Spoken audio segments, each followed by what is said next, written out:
I'll write an interesting 800-word story for part 1, the derelict discovery in simple English third-person style, without headings. The vast emptiness of space stretched before Gia as she guided her small salvage ship through the asteroid belt. Stars twinkled in the distance like tiny diamonds on black velvet. Gia had been working as a space salvager for 5 years now. While others rushed to rich salvage grounds, she preferred the quiet edges where few bothered to look. Her ship, the Starfish, was small but reliable. Its worn metal hull had seen better days, but Gia kept the engines and life support systems in perfect condition. Today she flew deeper into the belt than usual, following a strange energy reading her sensors had picked up. Warning. Fuel levels at 40%, announced the ship's computer in a flat voice. Recommend return to station. Gia brushed her short black hair from her eyes and shook her head. Just a little further, she muttered to herself. Something about the reading felt different from the usual space junk. The Starfish ducked and weaved between floating rocks. Some were small as her fist, others bigger than her entire ship. The scanner beeped more urgently as she approached a particularly dense cluster of asteroids. There you are, Gia whispered, slowing the ship. Her eyes widened as she spotted something that definitely wasn't a rock. Trapped between 3 large asteroids floated what appeared to be a ship. It was unlike any vessel Gia had ever seen. Its smooth hull had an unusual blue-gray color that seemed to absorb light rather than reflect it. The shape was elegant and flowing, not the blocky design of human ships or the spiky appearance of Zoran vessels. Gia carefully maneuvered closer. The ship was about twice the size of the Starfish but showed no signs of life or power. Its surface bore marks of long exposure to space, small impact craters, and the dull patina of cosmic dust. Computer, any match in the database? Gia asked, circling the mysterious find. After a moment of processing, the computer responded, No match found, unknown design. Age estimate, approximately 300 years. Gia let out a low whistle. 300 years? And still intact? Most abandoned ships were stripped for parts within months. For something to remain untouched for centuries meant either it was in a very remote location or other salvagers had deemed it worthless. Gia docked her ship to the derelict vessel and put on her spacesuit. The magnetic boots activated with a click as she stepped onto the hull of the mystery ship. Up close, she could see that the material wasn't metal at all, but something smoother, almost like polished stone. Finding what looked like an airlock, Gia set up her portable cutter. The laser beam that could slice through standard hull materials barely marked the surface. After trying 3 different settings, she finally managed to create a small opening. Inside, the ship was dark and cold. Gia's helmet light cast long shadows as she explored the first chamber. There were no seats, no control panels, nothing that looked like typical ship controls. Instead, the walls were covered with intricate patterns that seemed to shift slightly when her light passed over them. What kind of ship doesn't have controls? She wondered aloud. Moving deeper, Gia discovered a central chamber with a raised platform. In the middle sat a dark crystal about the size of her hand. When her light touched it, the crystal seemed to absorb the beam rather than reflect it. Computer, analyze material, Gia said, scanning the crystal. Unknown composition. Contains elements, not in standard table. Gia reached out slowly, curiosity overcoming caution. When her gloved fingertip touched the crystal, a pulse of soft blue light spread from the point of contact, racing along the patterns on the walls before fading. Startled, Gia stepped back. Did you see that? She asked her computer.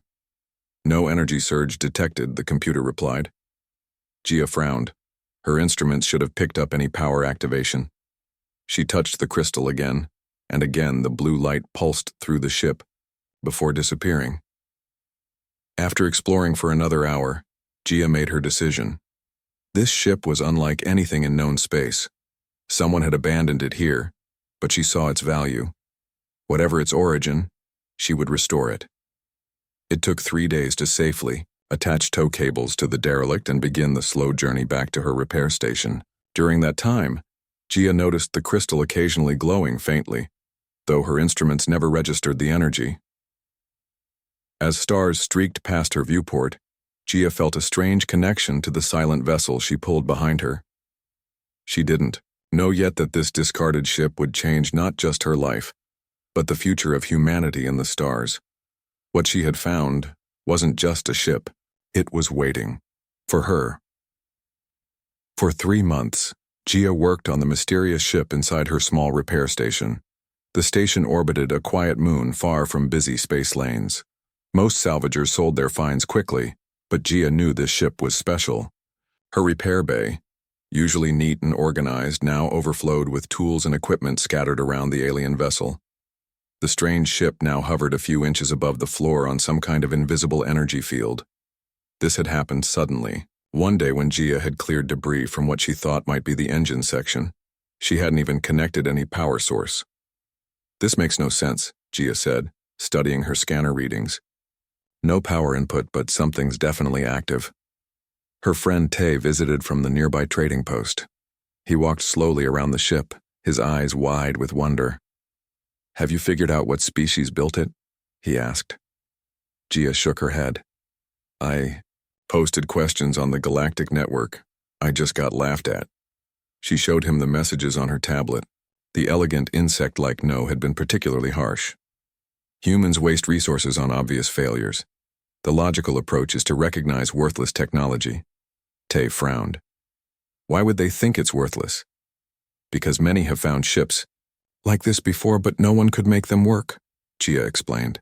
"They're considered beautiful but useless relics." Gia had noticed something strange during her work. When her robotic helpers touched the ship's systems, nothing happened. But when she worked directly with her hands, circuits seemed to repair themselves overnight. Panels that were damaged would be smooth the next morning. "Watch this," she said to Tay. She placed her hand on a dark section of the wall. Slowly, faint lines of blue light spread from her fingers, tracing patterns across the surface. "It doesn't do that for anyone else," she said. "I tested it with the station manager." Tay stepped back, looking nervous. "Maybe you should stop working on it. Unknown technology can be dangerous," but Gia couldn't stop. The ship fascinated her. Sometimes when working late, she felt as if it was watching her, learning about her. Later that night, after Tay left, Gia discovered a hidden compartment near what she believed was the pilot's area. Inside was a crystal formation that looked like the one she had found in the central chamber, but larger and more complex. When she touched it, the entire ship hummed to life. Soft lights flickered along all the wall patterns. A gentle vibration ran through the floor. "Hello?" Gia whispered, heart racing.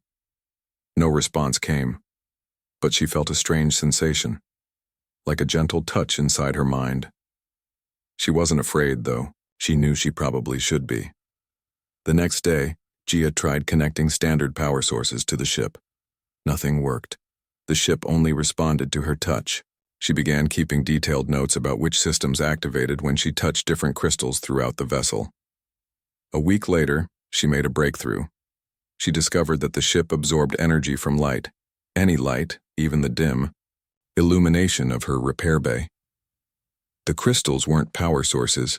They were conduits that somehow connected to her. When she pressed her palm against the largest crystal and concentrated, a holographic display appeared in the air. Symbols and diagrams floated before her eyes. She couldn't read them, but somehow she understood their meaning.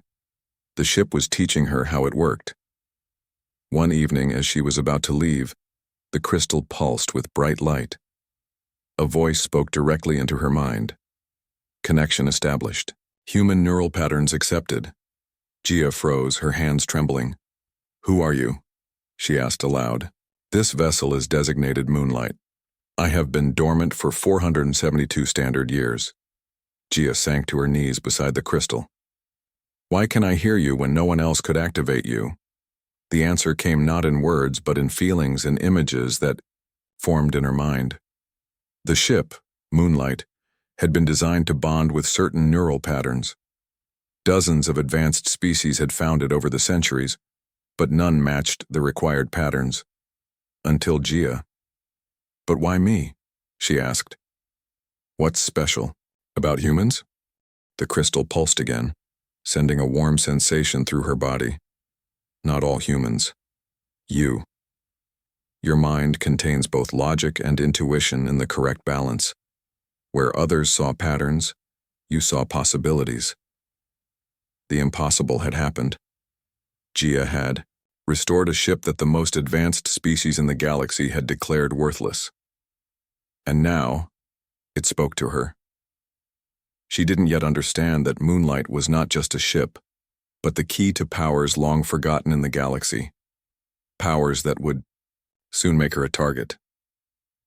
The morning after Moonlight first spoke to her, Gia woke with a strange feeling. Colors seemed brighter. Sounds were clearer. When she looked at her repair equipment, she somehow knew exactly how each piece worked, down to the smallest part. It was as if someone had placed detailed diagrams in her mind overnight. "Is this your doing?" she asked aloud as she entered the repair bay where Moonlight hovered silently. The crystal in the ship's center pulsed with soft blue light. "Our connection grows stronger," Moonlight's voice replied in her mind. "Your neural pathways are adapting." Gia walked around the ship, trailing her fingers along its smooth surface. Wherever she touched, lines of light followed her fingertips. "Yumeiki said you were built by a species called the Dai," Gia said. "What happened to them?" Images flooded her mind, beings of light and energy, no longer needing physical forms, ascending to another plane of existence. They had not died out. They had evolved beyond the physical universe.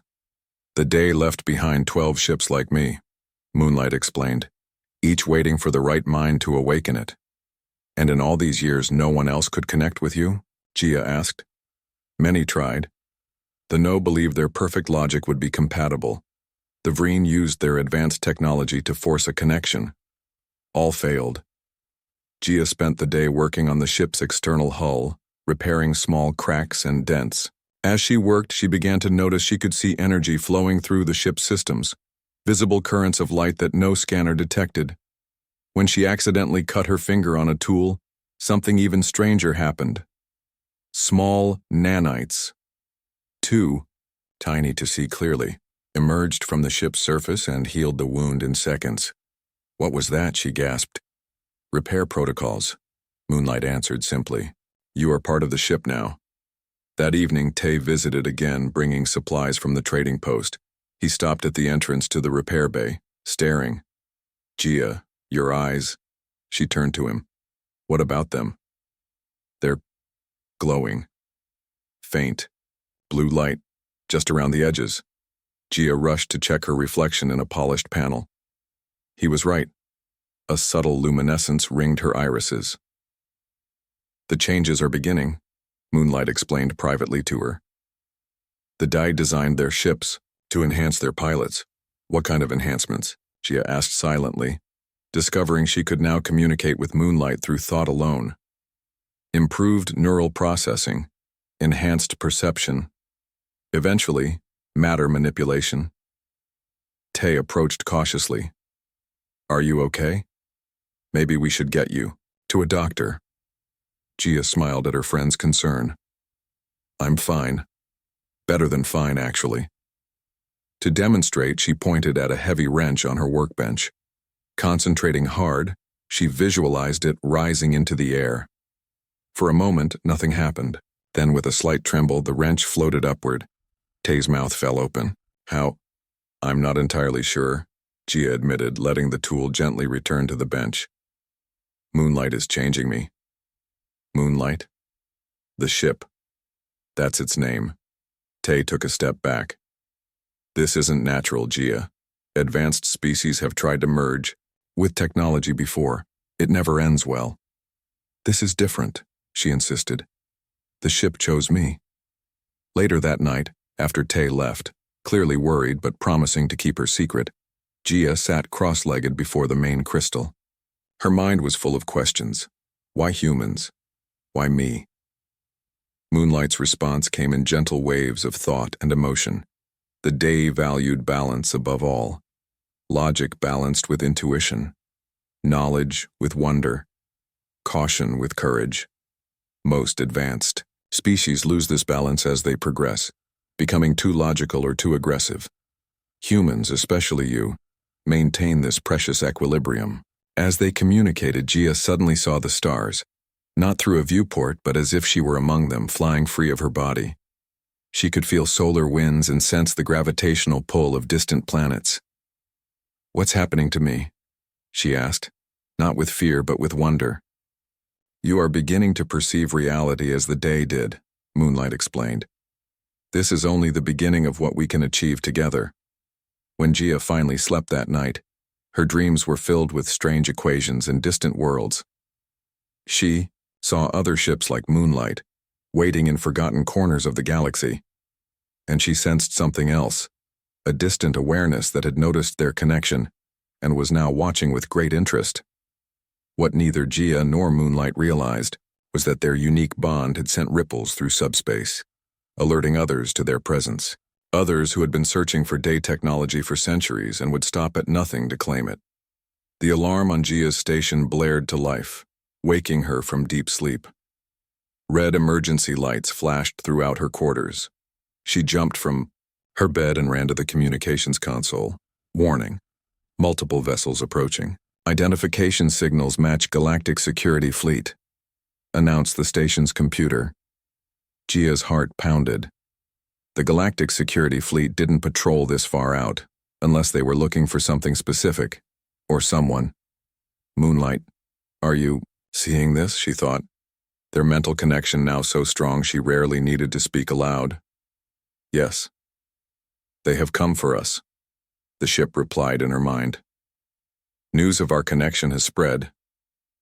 Gia rushed to the repair bay. Moonlight hovered. They are now fully restored. The ship's hull gleamed with subtle patterns of light that pulsed in rhythm with Gia's heartbeat. The station's communication system crackled. A stern voice filled the room. "Attention, salvage station. This is Captain Jin of the Galactic Security Fleet. Prepare to be boarded. We have reports of unauthorized precursor technology activation at your location." Gia's hands trembled. The Galactic Security Fleet enforced the Technology Containment Act. Any advanced alien technology had to be surrendered to the Council of 7 Species for proper research. "They will separate us," Moonlight warned. "They will dissect us both, to understand our connection." Through their bond, Gia could sense the approaching ships, 4 heavy cruisers, each carrying dozens of troops. She had no weapons, no defenses. "What do we do?" she asked, panic rising. "We must leave. Now." Tay's voice suddenly came through her personal communicator. "Gia, are you seeing this? The entire fleet is heading your way. What did you do?" "Nothing. I just fixed a ship no one wanted," she replied, gathering her few personal items. "They're saying you've activated forbidden technology. It's all over the galactic news feeds." Outside the station viewports, Gia could see the fleet ships approaching, massive, gray wedges against the starfield. Their weapon systems were powering up. "I have to go, Tay."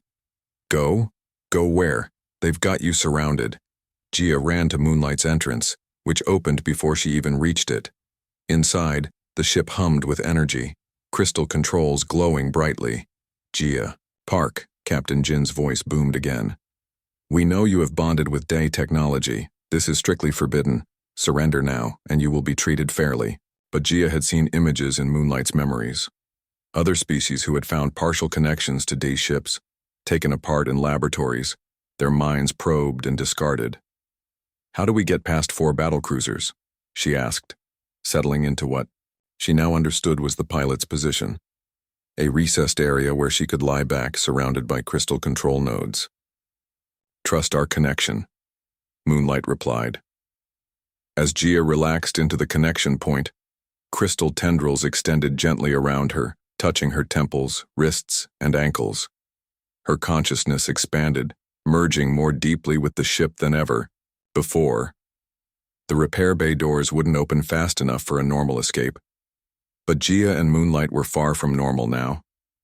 Outside, Captain Jin watched his view screen as the small station's repair bay began to glow with brilliant blue light. "Energy. Readings off the scale," his science officer reported. "It's definitely D technology. Fire disabling shots," Jin ordered. "We need that ship intact." Energy weapons powered up on all 4 cruisers, but before they could fire, The entire side of the repair station dissolved into particles of light. Through the opening floated moonlight, now glowing with power, Gia fully integrated within. The fleet ships fired simultaneously. Energy beams streaked toward moonlight from all directions. Within the ship, Gia didn't panic. Somehow she could see the energy patterns of the weapons, could feel how to bend space around them. The attacks passed harmlessly through the space where moonlight had been a microsecond before. Impossible! Captain Jin slammed his fist on his command console. No ship can move that fast. Moonlight accelerated away from the station, leaving the fleet ships scrambling to follow. Gia felt the ship's power as her own now. She could perceive multiple dimensions, could see paths through space that the fleet ships couldn't detect. They will hunt us across the galaxy, Moonlight warned, as they prepared to jump to faster-than-light travel. Let them try, Gia thought, back feeling stronger and more alive than ever before. They don't understand what we've become. As Moonlight disappeared into the depths of space, Captain Jin stared at his empty view screen. He had failed his mission, but he had seen something that would change everything, a human and a day ship perfectly merged. The balance of power in the galaxy had just shifted dramatically. 3 months had passed since Gia and Moonlight escaped from the Galactic Security Fleet. They traveled through the far reaches of space, always moving, always hiding. During this time, their connection grew even stronger. Gia could now manipulate matter with her thoughts. She could see energy patterns across vast distances. Her mind expanded beyond what any human had experienced before. "We cannot run forever," Moonlight said one day as they drifted near the edge of known space. Gia floated in the ship's central chamber, surrounded by glowing crystal displays. Her eyes now shimmered with constant blue light, matching the patterns that flowed across Moonlight's hull. "What choice do we have?" she asked. "The entire fleet is hunting us. We must confront them, show them what the Dai intended." Through their connection, Moonlight shared a vision, a grand chamber where representatives from all major species gathered. The Council of Seven, the most powerful governing body in the galaxy. "They would never let us speak," Gia said. "They'd capture us first. Not if we show our true power," Moonlight replied. Together they formed a plan. 2 weeks later, the Council of Seven gathered for their regular meeting on the central planet of New Haven. Representatives from the most advanced species sat in tiered seats around a circular floor. The elegant No, the crystal-bodied Talon, the massive Ursa, and others, all believing they were the rightful leaders of galactic civilization. Council Leader Du, a tall No with iridescent wings, called the meeting to order. First item, the human fugitive and the stolen day vessel. Captain Jin stood to give his report. "We have tracked them through 3 sectors, but they continue to evade." A sudden flash of light interrupted him. In the center of the council chamber appeared Moonlight, hovering silently. The ship's hull rippled with patterns of blue energy. Guards rushed forward with weapons but froze in place as if time had stopped for them alone. A section of the ship's hull dissolved, and Gia stepped out. She looked different now, taller, her movements fluid and graceful, her eyes shining with inner light. "I come with knowledge," she said simply, her voice carrying easily through the chamber. "The human thief appears." Council Leader Du stood, antenna quivering with anger. "You will surrender the day technology immediately," Gia smiled. "I am not a thief. I am a successor." With a gesture, she projected images into the minds of everyone present. Hundreds of ships like Moonlight scattered across the galaxy, each waiting in forgotten corners of space. "The day did not vanish," she explained. "They evolved beyond physical form, but before leaving they created tests, ships that would recognize worthy successors." The council members saw through her projection how dozens of advanced species had found day ships over the centuries, but none could activate them fully. "Your species tried to force connections through pure logic or advanced technology," Gia continued. "You failed because the Dai valued balance above all, logic with intuition, knowledge with wonder." Council Leader Du's wings fluttered nervously. "You expect us to believe that humans, barely space-capable for 3 centuries, are the chosen successors of the most advanced species ever known. In answer, Gia raised her hands. The entire council chamber transformed around them. Suddenly they were floating in open space, surrounded by stars and nebulae. Though they knew they were still in the chamber, they could feel solar winds and see distant galaxies with perfect clarity. This is how the day perceived reality, Gia said. Multiple dimensions at once, and this is what they offer humanity, not as rulers, but as bridges between all species. She showed them visions of the future, humans partnered with other species. Each day's ship bonded to a human pilot who could unlock its potential, sharing knowledge rather than hoarding it. When the vision faded, and they returned to the council chamber, many members were weeping at the beauty they had witnessed. "The choice is yours," Gia said. "Continue to hunt us or join us in discovering what the day left for all of us to find together." In the silence that followed, Captain Jin was the first to step forward. "I have seen what she can do. This is not a weapon to be controlled. It is a gift." One by one, the council members voted. The Human Day connection would be recognized and protected. As Gia returned to Moonlight, she felt their journey was just beginning. Somewhere out there, other ships waited. Other humans who might form connections. Together, they would bridge the gap between what was and what could be. The discarded ship that everyone had ignored had changed the galaxy forever.